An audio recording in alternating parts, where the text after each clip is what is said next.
Hi, everyone. This is Sarah from the Vernon Area Public Library, and I'm here to share a couple of our favorite books for sixth and seventh graders. Books like The Dragon Pearl by Yoon Ha Lee.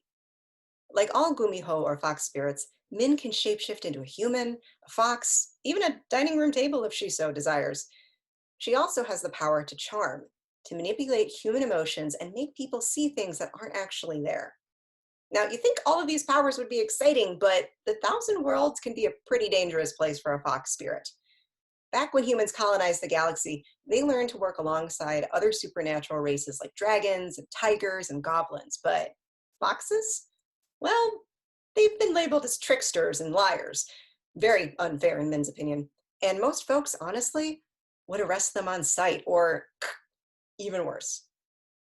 This is why Min's family has to hide their true nature, why they have to take on a human form and live a quiet life on the struggling planet Jinju. Min spends her days working on the family farm, sleeping in a crowded common room with her snoring cousins, and fixing condensers in the hydroponics dome. And it's all just so boring. Ugh. Her only hope to get off this dusty backwater planet is to join the elite Space Force. An intergalactic army, the Space Force explores new galaxies in search of livable planets and new life forms. Her older brother Jun signed up last year, and she can't wait to join him. But one day, an emissary from the galactic government brings shocking news. Jun has disappeared. Worse, he's suspected of treason, of recklessly abandoning his post and kidnapping troops to search for something called the Dragon Pearl, an object, folks say, with enough power to save dying planets like Min's home. But that's ridiculous. Min knows that her brother would never desert the Space Force, especially to look for some fairy tale relic. That is just not her brother. Min suspects foul play, and she decides to take matters into her own hands. Now, in her search for truth, Min must navigate the dangers of the Thousand Worlds, space battles, ghosts, interstellar pirates. But there are also priceless magical treasures to be found. And if Min succeeds, she might not just save her brother, she could save her entire planet. But maybe you're not that into sci-fi or folklore. That's okay. Dana Allison Levy's It Wasn't Me is a whodunit set in the present day. Like most photographers, Theo doesn't really like being the center of attention. He prefers to stay behind the camera. But after a lot of pushing and prodding from his favorite teacher, Ms. Lewiston, he reluctantly agrees to put his work on display in the school's art gallery. Thing is, within a couple of days, his artwork is destroyed. Photos are ripped, and scrawled over the images are threats and anti-gay slurs. Now Theo is out from behind the camera and smack dab in the center of attention. Not great.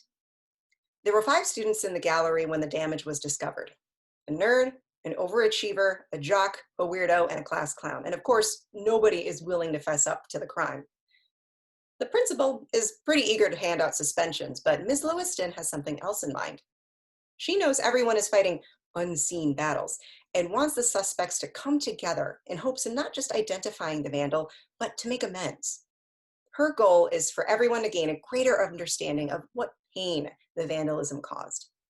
Now, she knows this won't be a quick process. It could take days, weeks even, but not to worry. Ms. Lewiston has already arranged for the suspects to come to school every day over spring break to do the work.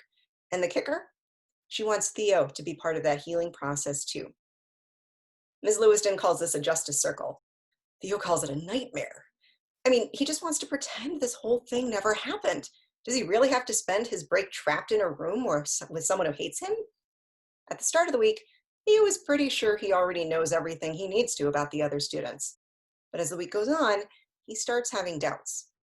But he is sure of one thing: everyone is hiding something, including the truth about who destroyed his photographs.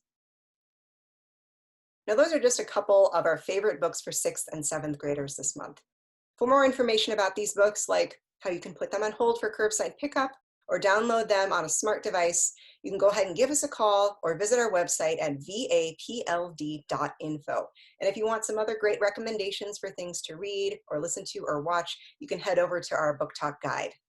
Thanks, and we'll see you next month.